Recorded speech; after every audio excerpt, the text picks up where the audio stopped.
আমি আসলে কোয়ালিটির সাথে কম্প্রোমাইজ করতে চাই না, শুধুমাত্র কাজ করছি সেজন্য কাজ করতে চাই না, কোনো অনুরোধের ঠেকি আসলে আর নিতে চাই না। হলিউড ইন্ডাস্ট্রিতেও যারা অনেক ব্যস্ততম আর্টিস্ট তারাও কিন্তু এক্সক্লুসিভ কোনো প্রোগ্রাম হলে, এমন না যে প্রতিনিয়ত বা সচরাচর, তার এক্সক্লুসিভ কোনো প্রোগ্রাম হলে অবশ্যই সেই গ্র্যান্ড লঞ্চিংয়ে সবাই এক্সপেক্ট করে তাদেরকে।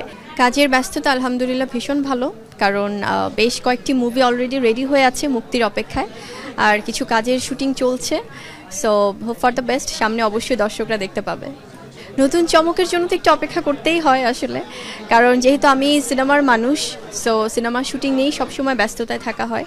আর আমি বরাবরই যেটা বলি যে আমি আসলে কোয়ালিটির সাথে কম্প্রোমাইজ করতে চাই না, বছরে খুব কম কাজ করতে চাই, but that has to B qualityful, because quantity বাড়িয়ে আমার কাছে মনে হয় যে আসলে শুধুমাত্র কাজ করছি সেজন্য কাজ করতে চাই না।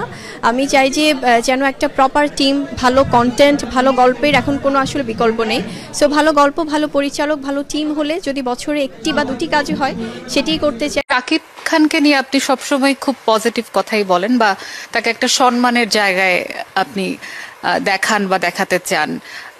যদি জিজ্ঞেস করি যে তার কাছ থেকেও কি সেই পরিমাণের সম্মানটা আপনি পেয়েছেন কিনা? দেখেন, আপনি আর একটা মানুষের প্রশ্ন আমার কাছে করে আমি সেই অ্যান্সারটা খুঁজে পাবো না, কারণ এক একটা মানুষ তো যেমন আমার সন্তানের কথা বললেই তো আমি অ্যান্সার করতে পারবো না। এই কারণে, কারণ এক একটা মানুষ তার নিজস্ব বুদ্ধি, মেধা, বিবেচনা থেকে সৃষ্টি। তো সেই জায়গা থেকে আমি তাকে সম্মান দিই, এবং সে সম্মানিত মানুষ এবং সেটা তার প্রাপ্য, তো আমি কেন দিব না, সেটাই আমি করে আসি। আর ওনার কথা যেটা বললেন, এটা আসলে আমার মনে হয় ওনার কাছে ভালো অ্যান্সারটা পাবেন। আচ্ছা, শেষ কবে প্রেমে পড়েছেন?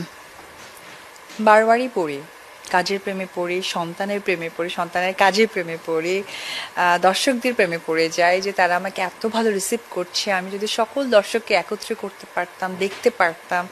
ভালোবাসাটা আসলে ডিপেন্ড যে আপনি কোথায় এক্সপ্লেন করতে চান এবং কোথায় কিভাবে কি করতে চান। সকলেই ভালোবাসা মানে ভাবেই যে হয়তো বা কোনো অপর প্রান্তের ছেলের সাথে, আর এটা আমার একবার হয়ে গেছে। সো এটা আমার লাইফে আর কখনো আসেওনি, এবং আপনারা মিডিয়াও তো দেখেছেন আমার জন্য এটা প্রযোজ্য নয়। বাট হ্যাঁ, আমি কাজের প্রেমে পড়ি বারবার। আচ্ছা, নেক্সট কোনো সিনেমা থেকে আমরা দেখতে পাচ্ছি অপু বিশ্বাসকে? এখন